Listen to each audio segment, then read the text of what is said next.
Those two entrepreneurs made millions just by selling air. And it all started as a joke. Moses Lamb and Troy Paquette wanted their product to be the next bottled water, except with air. Both are mortgage specialists from Canada who were fed up with the monotony of their jobs. They were looking for a career change and had an unusual idea.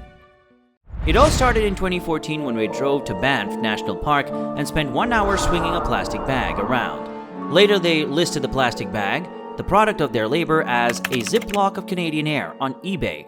The bag was sold for 99 cents, but they actually lost money because the shipment cost was $10.99.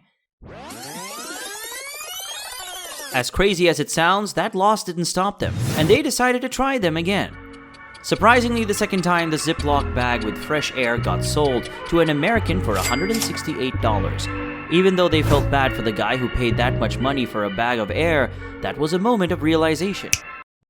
What was at first a joke between friends suddenly became less unrealistic. They saw in their eBay success the opportunity to create a new kind of market and wanted to turn that bizarre idea into actual product.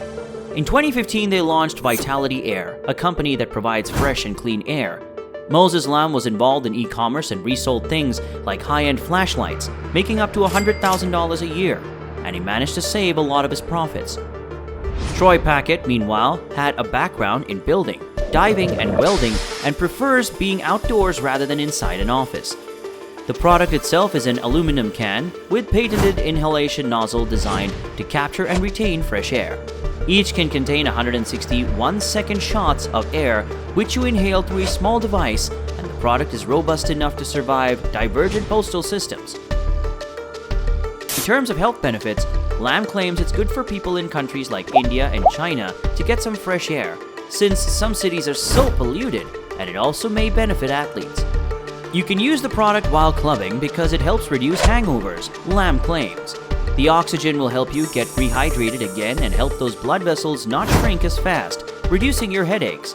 But the main goal of bottled air, explains Lamb, is not to be a solution to pollution, but rather to provide a fun experience. The co-founders travel to the Rocky Mountains, which takes over 4 hours one way. Lamb and Paquette spend the night in the truck as the pump collects air which they're collecting for free.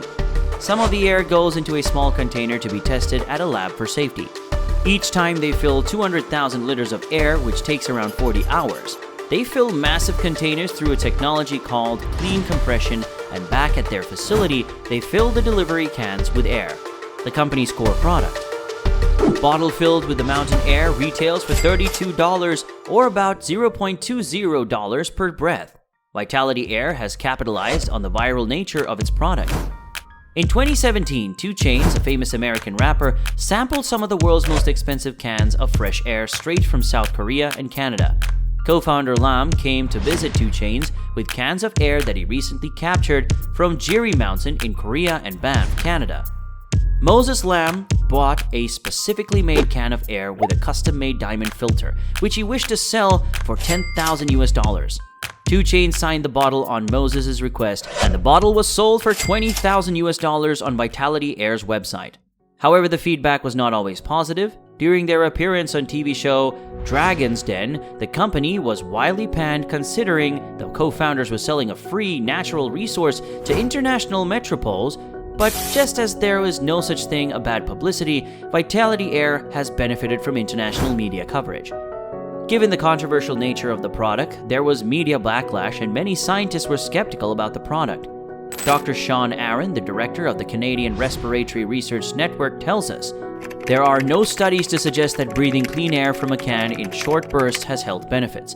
It's hard for me to imagine that a few breaths from a can of clean air can mitigate the long-term health risks of chronic pollution exposure. In fact, it is likely that Vitality adds to air pollution through their manufacturing and shipping process, though this company's impact is likely too small to make a meaningful difference." The co-founder Lamb counters this argument by citing that his bottles are recyclable and contain no CFCs. Dr. Sarah Elkin, a respiratory consultant at Imperial College London, was asked if the air offers health advantages to those in regions affected by high levels of air pollution, and she responded, "To my knowledge, there's no evidence of benefit." Dr. Flavia Bastrio, Assistant Director General at the WHO, has said, "For people to be healthy, they must breathe clean air from their first breath to the last," which would appear to discount any temporary measures as ineffectual. Suzanne Paulson, a professor and director of the Center of Clean Air at the University of California, says, "There are many reasons why it makes no sense at all. People concerned about air quality should be filtering the air at their home, instead of wasting money on bogus jars of nothing." Dubious is too kind. There are no health benefits from inhaling a bottle of clean air, said John R. Baums, a professor of medicine at the University of California. Big media news websites like Insider and Quartz criticize the product in their articles, describing the product as bogus and a hoax, taking advantage of this by asking people to pay for something they should be getting for free. Clean air is inexcusable, writes Insider. There was also a lot of confusion over the product. Transportation companies didn't know how to classify a non-medical, non-governmental can of air. Customs agents from different countries were also confused by this new invention. The two entrepreneurs had to go through special courses on how to collect and transport the air, which was very expensive and cost them $250,000. In June 2015, Vitality Air sold its first canister, and a few months later, the company received an order for 5,000 cans from China and pending deals in Mexico, Korea, Vietnam, and India.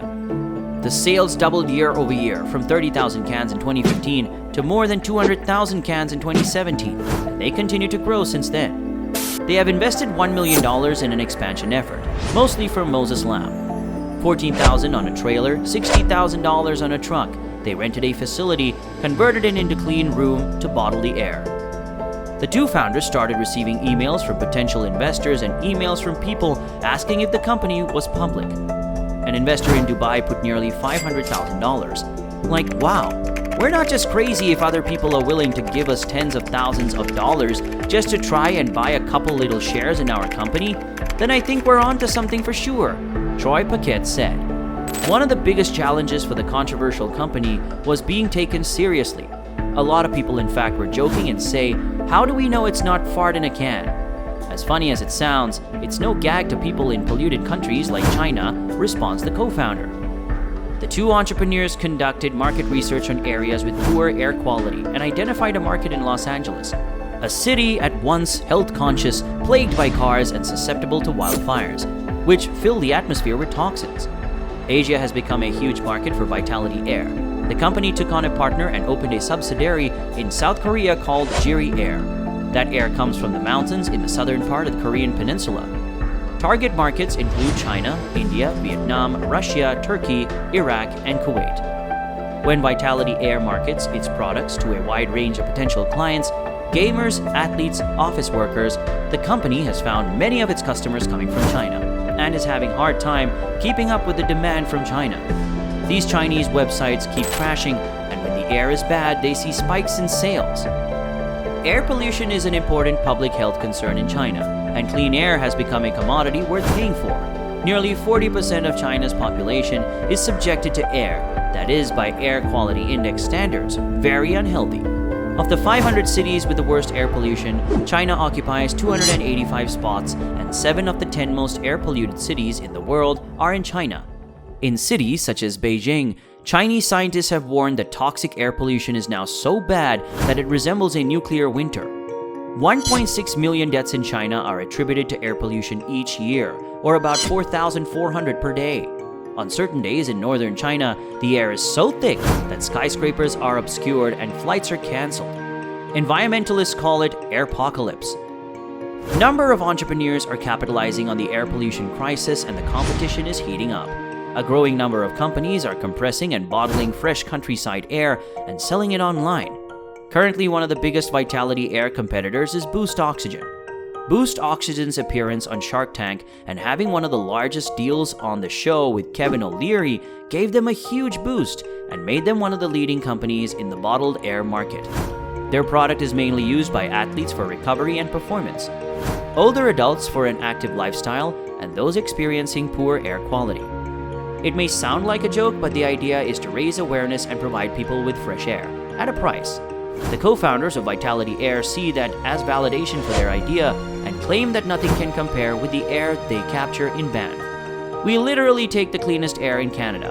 bottle it, and move it from one part of the world to another, says Lam. To us, that's just an amazing experience.